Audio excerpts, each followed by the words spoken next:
Julle is welkom julle sitplekke in te neem. Het was baie lekker om saam te aanbid. Dankie Nico. Ons is in die begin van 'n nuwe reeks en ons gaan een van die verse wat ons in die laaste reeks baie aangehaal het, gaan ons weer aanhaal en dis die kern van wat ons praat hierdie kwartaal. En dit is Romeine hoofstuk 12 vers 2. En word nie aan hierdie wêreld gelykvormig nie, maar word verander deur die vernuwing van julle gemoed, sodat julle kan beproef wat die goeie en welvallige en volmaakte wil van God is. In die oggenddiens praat ons baie nou oor die wil van die Here, maar ons gaan 'n bietjie praat in die begin van daai vers oor moenie gelykvormig word aan hierdie wêreld nie, maar word verander deur die vernuwing van julle denke. In die eerste deel van die kwartaal het ons gepraat oor die gelykvormig wees aan die wêreld en hoe om uit dit uit te kom, maar ons gaan fokus op hoe om jou gedagtes, julle gemoed, julle denke te vernuwe. Hoe om dit nuut te maak. Die Passion vertaling sê dit vir my baie mooi. In Engels sal ek dit gou vir julle lees. Stop imitating the ideas and the ideals and the opinions of the culture around you, but be inwardly transformed by the Holy Spirit through a total reformation of how you think. Party vertaling sê a total renovation of how you think. Die manier hoe ons dink is baie belangrik. Kan ek vir jou sê wat jou terughou in jou verhouding met die Here? Wat jou terughou, wat die struikelblok is, dat jy nie soveel lyk soos Christus soos wat jy wil nie. Die ding wat jou die meeste in die lewe belemmer, dis nie sonde nie. Mense dink dis sonde, nee, dis nie sonde nie. Wat dit is die manier hoe jy dink. Hoe jy dink het 'n enorme impak op jou. Hoekom is dit nie sonde nie? Wel, Jesus het finaal gedeel met sonde op die kruis. Daar is nie nog 'n straf wat uitgegiet gaan word nie. Daar is nie nog iets wat Jesus moet doen om ons vry te maak van sonde nie. Die krag van sonde is eens en vir altyd gebreek. As ons tot bekering gekom het en ons het bekeer, is sonde oor ons gebreek. Maar hoekom val ons nog dan in sonde? Hoekom is ons nog steeds besig om met sonde te sukkel? Want dit gaan oor die manier wat jy dink. Want wanneer jou gedagtes verander, dan kan jy vryheid beleef. Wanneer jou gedagtes, jou gemoed gerenovate word, deur 'n reformation gaan, dan beleef jy vryheid. As jy aanhou dink soos wat die mense om jou dink, gaan jy sukkel met die dinge wat die mense om jou mee sukkel. En ons kan dit so sê, jou denke maak jou 'n slaaf. Jou denke hou jou vas in vrees, in skaamte, in verslawing. Die wêreld se manier van dink is soos kettinge wat jou terughou. Dis nie sonde nie. Baie van ons dink, ek is slaaf vir hierdie sonde. Maar ons behoort dan al aan Jesus. Wat ons eintlik dan sê is, ons is net soos die Israeliete wat in Egipte land was. Hulle was slawe. En God het hulle gered uit hulle slawerny, uit Egipte land uit. En hulle is uit Egipte uit. Maar hulle was nog steeds slawe in hulle gemoed. Hulle is nog steeds slagoffers, hulle was nog steeds, dis te sleg, die water is te bitter, die kos is te broodagtig, ek weet nie wat hulle nog gekla het nie, maar hulle het die heeltyd gekla, en daar was die heeltyd iets wat hulle op terugval, en die oomblik wat hulle kans het hulle hierdie afgod beeld gemaak, en die 10 gebooie was gebreek, voordat dit by die mense uitgekom het, dit was chaos. Hoekom? Hulle was nie meer slawe fisies in Egipte nie, maar hulle was slawe in hulle gemoed. En daar was toe 'n proses, die 40 jaar in die wildernis, wat God, dieselfde God wat hulle uit slawerny uitgekry het nou 40 jaar gevat om die slawerny uit hulle uit te kry. En dit is wat ons aan praat. Ons is slawe aan die manier wat ons dink. Maar Jesus het gekom om aan gevangenes vrylating te verkondig en aan blindes herstel van gesig, om die wat gebroken is in vryheid weg te stuur. Jesus het gekom om al hierdie vir ons te doen. Dit is hoekom hy hier is. So Jesus is die antwoord. Hy het my gered uit my sonde, maar nou moet ek toelaat dat hy my stelselmatig verander, deurdat ek my denke onderdanig maak aan sy waarheid. Ek het gedink hierdie is 'n waarheid en hierdie was wat ek uitgeleef het. Maar nou dat ek die Here ken, is daar hierdie tweestryd binne my, is hierdie waar of is hierdie waar? En ek moet stelselmatig my denkpatrone vat na die manier hoe God dink oor dinge. Ek wil vir julle baie mooi vers lees in Efesiërs hoofstuk 4. As julle julle Bybels het, kan julle daarna toe blaai. Efesiërs hoofstuk 4 vers 22 tot 24. En Paulus skryf hier en hy sê naamlik dat julle wat julle vroeëre lewenswandel betref, die ou mens moet aflê wat as gevolg van sy misleidende drange vergaan. Julle moet eerder in die aard van julle denke vernuwe word. Ons sê hierdie gereeld. Julle moet julle vroeëre lewenswandel wat julle vroeëre lewenswandel betref, die ou mens moet julle aflê. En wat as gevolg van sy begeertes tot niet gaan, eintlik is wat daai vers sê. Julle moet eerder in die aard van julle denke verander word. Ja, vers 24, trek die nuwe mens as kleed aan, wat in ware geregtigheid en heiligheid in ooreenstemming met God geskep is. Dis interessant. Daai woord daar, die ou mens moet aflê. Die Grieks beteken letterlik, trek dit uit. Dis soos 'n baadjie wat jy aantrek, wat nie meer pas nie. Of in my geval, nooit gepas het nie. Hierdie is hoe meeste Christene leef. Ons is van die binnekant af nuut gemaak, die Here het al ons sondes vergewe, maar ons lyk so.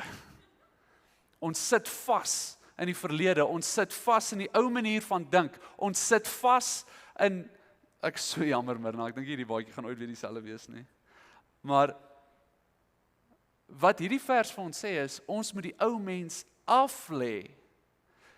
Wat dit vir ons sê is, jou ou manier van dink pas nie meer met jou realiteit nie. Is nie meer wie ek is nie. Hierdie pas nie. Hierdie is nie meer hoe ek die lewe gaan aanvat nie. Al doen ek nog dinge wat gepaard gaan met my ou identiteit, dit is nie meer wie ek wil wees nie.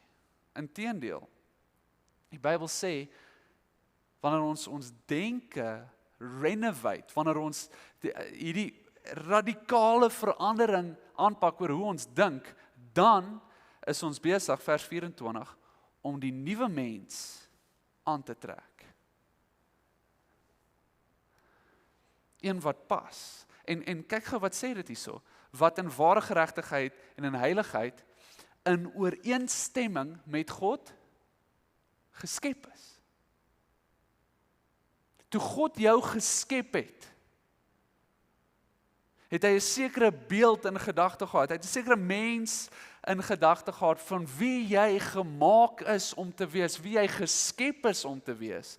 En deur die vernuwing van ons denke, kan ons weer daai persoon wees. Ons kan wees wie God ons geskep het om te wees, ons kan wees wie God oorspronklik in gedagte gehad het, nog voor die sondeval, om te wees. Deur wat? die vers sê, hierso, vers 23, het sê nie, as jy hard genoeg probeer nie. Het sê nie, as jy meer bid nie. Dit sê nie, as jy tot bekering kom nie. Om tot bekering te kom is baie, baie belangrik, ja. Maar wat hierdie oor gaan, as jy jou identiteit wil inneem, vir wie jy regtig is, en wie God jou geskep het om te wees, moet jy eerder in die aard van julle denke vernuwe word. It's all here. Toe Jesus jou gered het van sonde, het hy jou heeltemal gered van sonde. Dit is nie sy skuld as jy nog sukkel met sonde nie. Ons moet ons denke vernuwe. Daar's so 'n rol wat ons kan speel. Jesus se bloed was genoeg vir jou. Jy's gered, jy het tot bekering gekom, hy vergewe jou. Maar nou moet ek begin daai leefstyl inneem. Hoe? Deur om te verander wat ek dink. Nie net wat ek dink nie, maar hoe ek dink. Ons trek daai ou mens uit. Dis 'n proses wat ek kan deelneem. Dit gebeur nie oornag nie. Ek kan nie net een aand 'n mooi gebedjie bid en dan die volgende dag het alle sonde en slegte denke van my lewe afgeval nie. Dis nie hoe dit werk nie. Al die straf is op Jesus uitgegiet in een oomblik. Maar vir jou om die nuwe persoon aan te sit, beteken ek moet eers deur die proses gaan. Nou ons gaan vir die volgende 4 weke in hierdie preekreeks ingaan wat ons gaan praat oor renewing the mind. Die naam is Chains Off, Christ On. En ons gaan oor 4 weke, 4 temas bespreek. En dit is in hierdie 4 temas waar meeste Christene vassit, waar hulle vasgehou word in die lewe. En dit is die 4 areas waar ons ook God se bevryding nie net kan beleef nie, maar moet beleef om meer soos Christus te wees. Dit is noodsaaklik vir ons, as ons meer soos Christus wil wees, om in hierdie 4 areas ons denke te vernuwe. En die week gaan ons fokus op die ding wat, kan ek sê, dis die oorsaak van mense wat hulle self isoleer. Dis die oorsaak van wat mense se geloof die meeste steel. Kyk, hierdie ding wat ons vanaand oor gaan praat, is die ding wat mense passief maak in hulle lewens. Kan julle raai wat dit is? Dis vrees. Vrees. Vrees hou ons terug in ons verhouding met God. Dit hou ons terug in ons verhouding met ander mense en selfs in ons verhouding met onsself. Vrees maak dat ons liewer isoleer as wat ons kwesbaar is. Vrees maak dat ons liewer op ons eie klein planeet sal lewe en onsself distract van wat seer is, want ons is bang om die nagevolge of die realiteite te face. Ons is bang van wat kan gebeur, of ons is bang vir wat gaan gebeur. En ons sit vas in 'n lewe waar ons liewer probeer om niks te doen nie. Baie keer is dit nie dat iemand lui is nie, as hulle sit en niks doen nie. Dit is nie dat hulle niks met hulle lewe wil doen nie, dit is dat hulle soveel angs het, dat hulle nie iets kan doen nie. Baie mense sit vas in dit. Ons voel soveel vrees, soveel angs, dat ons maar net opgee. En ons sit en kyk net voor ons uit. Ek gaan 'n paar vrese noem. En kyk, as ek praat nou oor vrese, ek praat nie van, ek het 'n spinnekopfobie nie. Ek praat nie van 'n fobie nie. Ek praat nou iets dieper as dit. 'n Fobie is cute, dis iets wat jy kan gebruik in gesprek en oorlag. Maar hierdie is groot. Ek wil hê, terwyl ons hierdie vrese lees vir julle, wil ek hê jy moet merk wat is jy in jouself al beleef het. Wat sê? Vrees van verwerping. Baie mense sukkel met hierdie vrees van verwerping, wat maak dit nie eintlik engage nie. Dit maak dat as iemand met jou praat, dat jy liewer ja sal sê en jouself opoffer in 'n manier wat jy nie wil nie, want jy is bang die persoon verwerp jou. As jy die vrees van verwerping het, is dit baie keer dat jy is die persoon wat nooit kan nee sê of sterk grense kan stel nie. Jy is altyd maar die yes man of die yes woman. Jy is altyd daar om mense beter te laat voel oor hulle self, al voel jy nie goed oor jouself nie. Die vrees van verwerping is een van die grootste vrese van die jonger generasie. Ons sukkel om sosiaal met mekaar te praat. Ons sukkel om vriende te maak. Ons sukkel om te weet waar staan ons met mense. En so nou sê ons ja en ons neem deel in maniere wat ons nie wil deelneem nie. En ons is fake en ons weet nie eers meer wie ons is nie, maar ons is so bang vir verwerping dat ons enigiets sal wees met my net nie los nie. Dis die vrees van verwerping. En een van die ander dinge wat ons kan sien, as jy 'n groot vrees van verwerping het, is daar ook 'n groot kans dat jy ook 'n groot vrees het vir kritiek. Die twee gaan saam. En dan het ons baie ook 'n vrees om te misluk. Daar's 'n baie mooi aanhaling wat ek vir julle wil lees. Fear of failure is a far worse condition than failure itself, because it kills all possibilities. As ons 'n vrees het om te misluk, dan kan ons baie passief raak. Ons wil niks voor ja sê nie. Dis nou amper die teenoorgestelde van verwerping, maar om te misluk is, ons wil net deelneem in dinge wat ons weet ons dalk in gaan goed wees. Maar ons gaan nie uitgaan en ons hart op ons mou dra en kwesbaar wees nie, want net nou gaan ons seer kry. Ons is so bang vir seer kry en misluk, dat ons nie die kanse vat wat die lewe worthwhile maak nie. Baie mense sit met hierdie vrees. Die vrees om te misluk. Sosiale angs, dit is baie deel van die vrees van verwerping. Ek wou dit pertinent ook noem, want sosiale angs is iets wat meer en meer groei.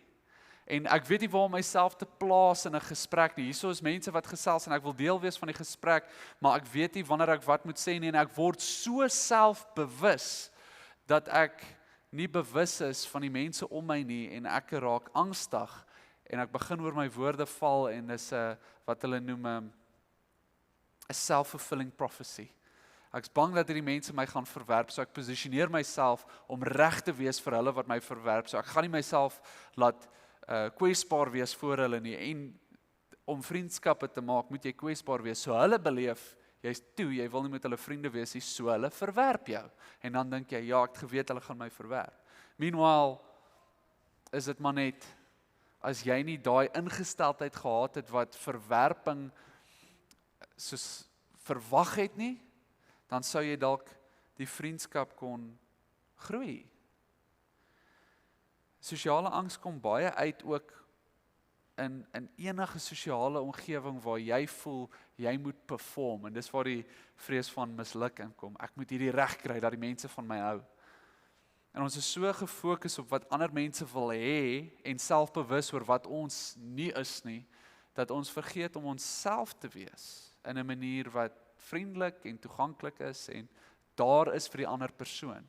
En hierdie kom baie uit in verhoudings, wanneer ek daar is om net die regte dinge te sê en die regte dinge te doen, in 'n romantiese verhouding veral, en ek kom op 'n plek waar ek nie meer weet wat ek wil hê nie, ek weet net wat ek dink daardie persoon wil hê, en julle mis mekaar, en dan die ander persoon in die verhouding gaan nooit weet wie is hierdie persoon nie. Ek gaan nooit weet of ek verlief kan raak op hierdie persoon nie, want eendag is hulle so, die ander dag, dis asof hulle 'n chameleon is. En dan het ons vrees vir die dood. Baie mense sukkel met hierdie een. 'n Vrees vir die dood, veral nadat iets gebeur het. En die vrees vir die dood is amper, dis meer in die ouer generasies, veral as jy ouer word, gaan dit meer 'n realiteit word vir jou. Maar as jy dood beleef het in jou lewe, iemand wat jy voor lief is, het gesterf, kan jy dalk baie keer so bang raak vir die dood self, dat jy vergeet om te lewe. Dis ook 'n vrees wat baie mense het. Vrees vir die toekoms is 'n groot een. Ek's bang, dis amper meer angs, nê. Ek is so bang oor môre, dat ek liewer myself vandag, dag tot dag leef. Ek distract myself van enige planne vir die toekoms, enige deelname in my studies, enige belê finansiëel, want ek wil net vandag leef. Toe ek 'n tiener was daar hierdie groot ding, hulle het dit genoem YOLO. You only live once. En dan doen jy die domste dinge moontlik, sodat jy so kort moontlik kan leef. Dit was min of meer wat gebeur het toe. Nou daai YOLO mentaliteit, daai ding van, ek het soveel FOMO, ek kan nie op die oomblik uitmis nie, is baie keer eintlik maar vrees oor die toekoms. Ek wil nou leef, want ek kan nou beheer, ek het nie beheer oor môre nie, en ek vrees eintlik so vir môre, dat ek vandag slegte besluite sal maak, want die toekoms maak minder saak vir my, want ek's bang vir dit. Wie van julle het dit al beleef? Dis nog ons algemene een. En dan vrees vir straf. Ek kom ook baie neer op die vrees vir kritiek, the fear of not being liked, maar veral in ons verhouding met die Here, sit baie mense met die vooropgestelde idee dat die Here uit is om hulle te straf. As die Here weet wat ek nou net gedink het of gedoen het, of dan ek kan nie vrymoedig wees voor die Here nie. Hy gaan my straf. En baie keer sal ons sê, ons glo dit nie, totdat iets gebeur, en dan dink almal, dit het gebeur omdat ek dit gedoen het. Die Here straf my omdat ek te ver gegaan het met daai meisie, of die Here straf my omdat ek gevloek het, of gecheat het op 'n eksamen. Baie mense dink dit. Nou, hoe wen ons hierdie vrese? Wat is die antwoord om enige van daai vrese aan te pak? Moet ek dit wegbid? Moet ek myself braaf bid? Gaan sit in 'n hoekie en charge myself op met Bybelversies totdat ek braaf genoeg is om die wêreld aan te pak? Nee, dit gaan nie werk nie. Dit gaan 'n pleister wees wat jy opplak, wat in 'n oomblik afgeruk gaan word, want ons het nie jou denke vernuwe nie. Ons het niks verander nie. Ons het net 'n emosie op jou geplak en gesê, daar gaan jy. Dis nie hoe dit werk nie. Nou, moet jy dan net beter wees? Moet jy net minder van 'n coward wees? Nee. Niks van ons victories in die gees is 'n oornag oorwinning nie. Dit is 'n proses waar ek die ou manier, die ou vrese, elke leuen wat ek glo, wat maak dat ek bang is, moet uittrek en vervang met die waarheid van die Here, wat ek dan moet aantrek. Dis 'n proses. En die een ding wat baie mense nie besef nie, en hierdie kan julle help, is daar is 'n verskil tussen om bang te voel en om bang te wees. Laat ek dit verduidelik. Die een, voel ek die emosionele belewenis van vrees. Ek voel bang. My knieë bewe, my hande ruk, so ek is bang. Of ek voel bang. En dan aan die ander kant, is ek bang. Die bang wees is 'n state of being. Ek gaan sit, ek is te bang om hierdie te doen. Ek is bang. Nee, ek gaan dit nie doen nie. Ek word passief. So die een is 'n gevoel, 'n belewenis, en die ander een kom uit op dade. Nou, net soos wat Paulus skryf in die Bybel, jy mag kwaad wees, maar moenie sondig nie, glo ek om bang te voel is normaal. Is nie sonde nie. Daar's niks verkeerd daaraan om deur die emosie van vrees te gaan nie, maar om stil te sit, om weg te dryf en om terug te val, dis nie reg nie. So wat sê ek vir julle eintlik? Hier is die geheim. If you are afraid to do it, then do it afraid. As jy vrees beleef, ek sê, ons gebruik die voorbeeld van 'n sosiale interaksie en jy wil vriende maak, maar jy is bang om met mense te gaan praat. gaan praat met mense, jy hoef nie geen vrees te voel nie, inteendeel, gaan praat met hulle terwyl jy bang is, dis okay. Die belewenis van vrees is nie die probleem nie, dis as die vrees ons beheer, as die vrees vir ons sê wat om te doen, nee, ons sê vir die vrees wat om te doen. Geloof beteken nie die afwesigheid van vrees nie. Dit is die keuse om aan te hou ten spyte van vrees. Vrees is nie die probleem nie. Of die belewenis van vrees is nie die probleem nie. As daai vrees jou so beet het, dat die vrees vir jou sê, vir jou command, dikteer, wat jy moet doen. Nou, soos ek gesê het, vrees is baie natuurlik. Geloof is nie.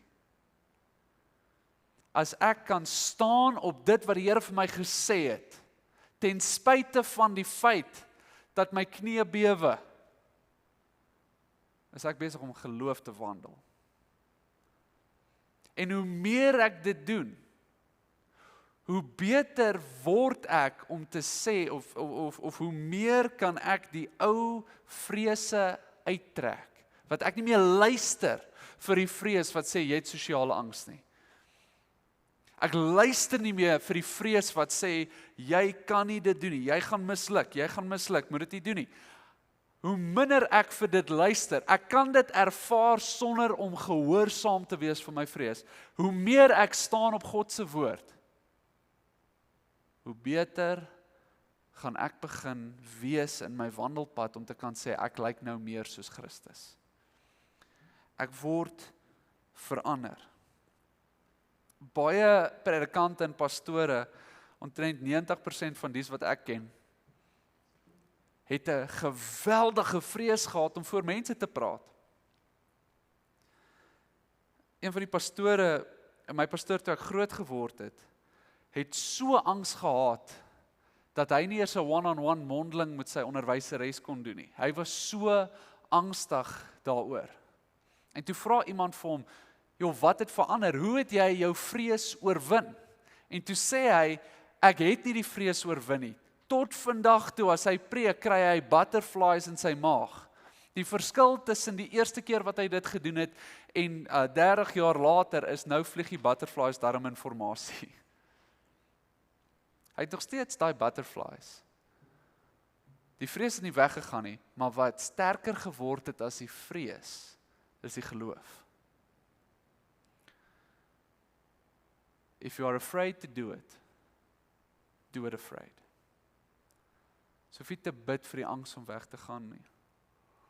Ons lê dit neer by die voete van die Here, en ons gaan aan met wat die Here vir ons gesê het om mee aan te gaan. 'n baie bekende Bybelvers vir baie mense aanhaal in Exodus hoofstuk 14, is daai vers waar die Israeliete weer kla by Moses, en hulle skree en hulle huil, is nou by die Rooi See, en Moses staan daar by die see, en die mense is agter hom, en agter hulle is die Egiptenare, en hulle jaag op hulle af, en hulle is at 'n dead end, en hulle is verskrik, en die mense skree, help ons, doen iets, en Moses sê toe iets, en hierdie is wat mense aanhaal, en sê, the Lord will fight for you, you need only be still. Dis baie mooi. Die direkte vertaling is meer in die lyn van, the Lord will fight for you, you need to shut up. Dis eintlik 'n baie lelike ding wat Moses al gesê het, hy sê, julle asseblief, bly nou stil. Hy het nie gesê, be stil nie, hy het gesê, hou jou mond. En ons haal dit aan, en dis mooi, die Here sal vir jou beklei, jy moet net stil bly. Die volgende vers, gaan huil Moses by die Here. En hy sê, Here, wat moet ek doen? En die Here sê toe vir hom, hoekom huil jy? Gaan vorentoe.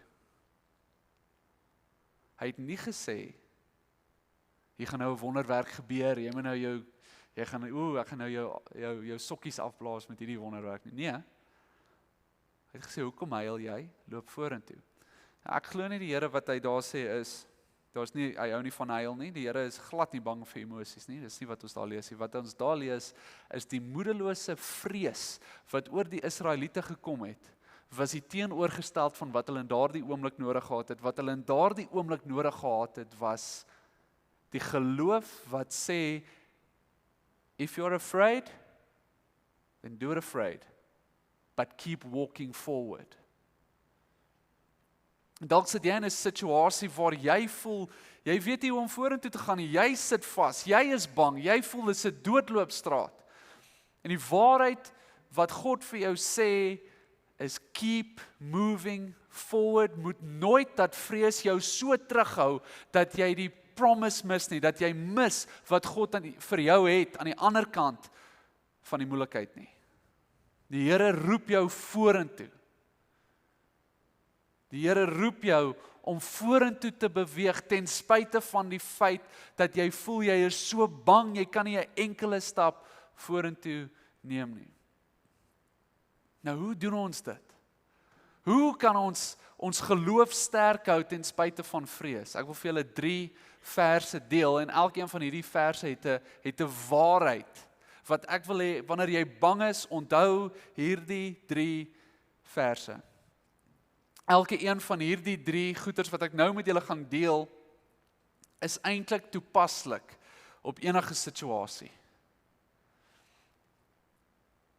Skryf dit op julle harte neer. Maak seker julle onthou hierdie. Hierdie is die proses wat ek van praat, waar wanneer ek bang voel, moet ek hierdie onthou. Trek hierdie baadjie aan, trek hierdie vers aan, hierdie waarheid, want dit is jou identiteit. Dis wie jy regtig is. Dit is wie God jou geskep het om te wees. Nommer 1, as jy hierdie onthou, kan jy vrees aanvat. Nommer 1, God is met jou. Ons sê hierdie asof dit eenvoudig is, ek weet baie mense sê dit gereeld, God is met jou, God is met jou. Maar wanneer jy bang is, moet jy hierdie hoor. God het nie vergeet van jou nie. Jesaja in die Passion vertaling sê, do not yield to fear. Yield beteken nie noodwendig ek stop nie. Dit beteken ek raak stadig, ek gee toe. Do not yield to fear, for I am always near. Never turn your gaze from me, for I am your faithful God. I will infuse you with my strength and help you in every situation. I will hold you firmly with my victorious right hand. Dis 'n belofte wat God vir ons gee in die boek van Jesaja. Sê, moet nooit laat vrees jou terughou nie, want ek is met jou. Die Engels sê, I am always near. Ek is nooit ver nie. Ek gaan jou help. In elke situasie, ek gaan jou help en my sterk, oorwinnende, oorheersende regterhand gaan jou styf vashou. You've got this. Dawid skryf in Psalm 23. Al loop ek deur die vallei van doodskaduwee, sal ek niks vrees nie, want U is met my. Ek vir julle iets interessants deel oor die Hebreëse taal. Engels het nie eintlik meer 'n formele U nie. Dis you. Maar ons gebruik dit nou vir al twee. So in Hebreëus praat ons van, in Engels praat ons net van you en you, as dit 'n koning is, of as dit net 'n gewone mens is, al twee is you. In Hebreëus het ons dit ook, soos in Afrikaans, dat daar 'n formele manier is om met die Here te praat. Of met 'n koning. En dis gewoonlik, jy praat van jouself in die derde persoon, is nogals funny. Jy sê, o Heer, sal jy aan jou dienskneg, jy weet daai tipe woorde, ek sien dit nogals in die Bybel. Dawid gebruik dit nie in Psalm 23 nie. Weet jy wat gebruik hy? Hy sê jy. Hy sê, want jy is by my. Baie interessant. Hy sê nie because, want U is by my nie, hy sê want jy is by my. En nou dit klink amper asof hy nie respek het vir die Here nie. Maar wat eintlik hier gebeur, is hy beklemtoon sy nabyheid aan die Here. Dat ek en die Here, sê Dawid, is so naby aan mekaar, dat ons vir mekaar in die oë kyk. Ek is nie besig om te kniel voor hom, wanneer ek bang is nie. Wanneer ek bang is, kyk ek hom in die oë. Want jy is by my. Ek sal nie bang wees nie. Want jy is by my. Dis mooi, né? Dis nommer 1. God is met jou. Nommer 2. Die Gees gee vir jou krag. Dit is waar in elke situasie. Kom ons sê iets gebeur met jou en jy het nie beheer daaroor nie en jy is bang en jou grootste vrees, 'n mediese ding gebeur met jou en jy weet nie wat om te doen nie. Hier is iets wat jy kan onthou. God is met jou terwyl jy lê op die hospitaalbed. En nommer 2, die Gees gee vir jou die krag wat jy nodig het. Wat ook al gebeur, sal God vir jou die krag gee wat jy nodig het. Ons lees dit in 2 Timoteus 1 vers 7. God het ons tog nie 'n gees van vreesagtigheid gegee nie, maar van krag en liefde en selfbeheersing. Een van die Engelse vertaling sê, a sound mind. Ek gaan nie kop verloor nie, ek gaan nie nou in 'n paniek ingaan nie, ek gaan nie opgee nie, ek gaan nie weghardloop nie. Ek is beheers. Ek is nie vreesagtig nie, maar ek het krag vir hierdie situasie. Ek het genoeg liefde vir hierdie situasie en ek het die selfbeheersing om nie myself te verloor in vrees nie. Dis 'n pragtige belofte wat die Here vir ons hier gee. En die laaste een van hierdie 3 wat ek vanaand vir julle wil sê, en hierdie is dalk een van die belangrikste. Die liefde van die Here is genoeg. God is met jou. Die Gees se krag is in jou en sy liefde het nie van jou weggegaan nie. Hierdie is baie belangrik om te verstaan. As jy liefde reg verstaan, dan sal nie meer plek vir vrees nie. Ons lees dit in 1 Johannes hoofstuk 4. In die liefde is daar geen vrees nie. Hy praat nou van die liefde van die Here. Hy sê, in die liefde is daar geen vrees nie. Inteendeel, volmaakte liefde dryf die vrees na buite. Want vrees het te doen met straf. En wie vrees, het nie volmaak geword in die liefde nie. Dis interessant. Wat hierdie vers vir ons leer is, God se liefde is van so 'n aard, dat wanneer jy meer geshape word, wanneer jy jou denke vernuwe het, wanneer jy jou gemoed verander het, om meer in lyn met God se woord te kom, dan gaan jy verstaan, dat sy liefde van so 'n aard is, dat jy vir niks hoef bang te wees nie. Selfs die slegte dinge wat met jou gebeur, selfs die grootste vrees wat jy het, as dit gerealiseer word, is daar nog steeds nie vrees nie, want ek weet God het my lief. En daai liefde is so volmaak, dat dit my volmaak maak. Dit verander my. En dalk het jy 'n paar vrese neergeskryf wat jy nog mee sukkel, en almal van ons het vrese.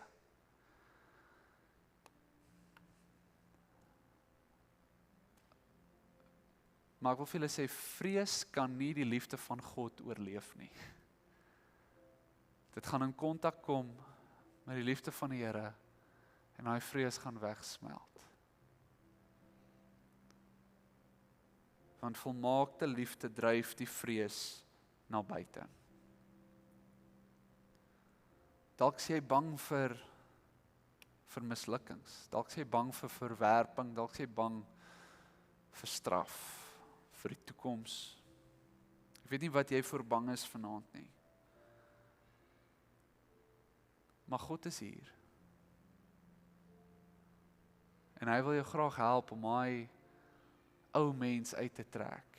Daai ou bang mens wat niemand in die oog kan kyk nie. Hy wil hê jy moet wie jy regtig is kan aantrek, en wie jy regtig is vreesloos.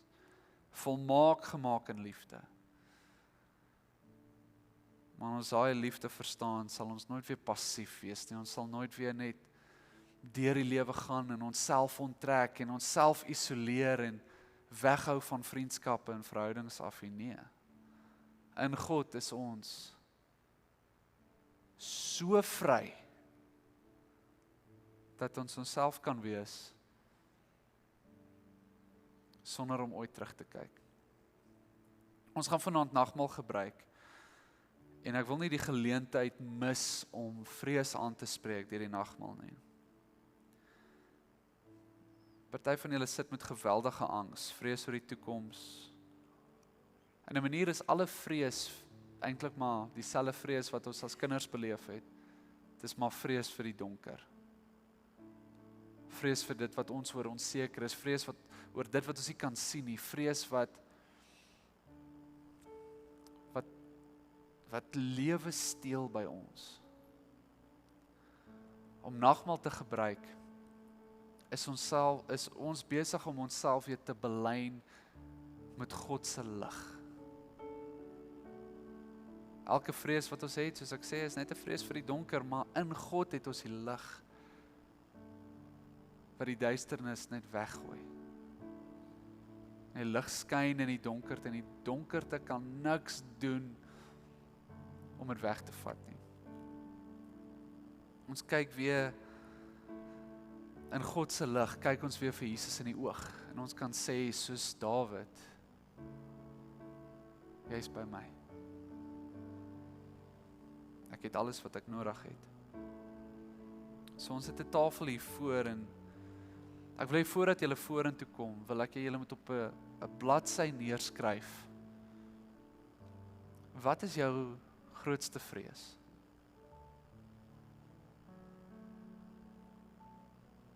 Dalk jy nie 'n bladsy gebring nie, skryf dit op 'n nota op jou foon neer. Skryf neer, wat is jou grootste vrees? En dan wanneer jy die nagmaal kom haal, dan gaan ons in groepies breek van 4 mense. En dan deel jy daai vrees met die mense in daai groep. En dan bid ons vir mekaar. En dan bedien ons mekaar. En dan sê ons, ek weet jy het hierdie vrees. Maar in daardie vrees onthou Jesus is by jou. Hy's by jou. Jy gaan nie alleen deur hierdie nie. God gee vir die krag wat jy nodig het om deur enigiets te kom. En dan God se liefde is van so 'n aard dat jy weet, dit is nie 'n straf nie. God sal jou nie met so iets straf nie. Kom ons bid vir mekaar vanaand met dit en bedien mekaar in daardie liefde. Kom ons staan saam en kom haal vir ons nagmaal en breek in groepe van so 3 of 4 mense. En kom ons bedien mekaar. Julle kan die klanke bietjie, die musiek 'n bietjie harder sit, soos wat ons die nagmaal bedien. Dankie.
As julle klaar gebid het, kan julle na julle sitplekke toe terugkeer. As julle nog besig is julle welkom om aan te hou bid. Ons gaan niemand aanjaag nie. Daar's 'n pragtige vers in die boek van Jesaja wat my baie gehelp het met my vrees vir verwerping.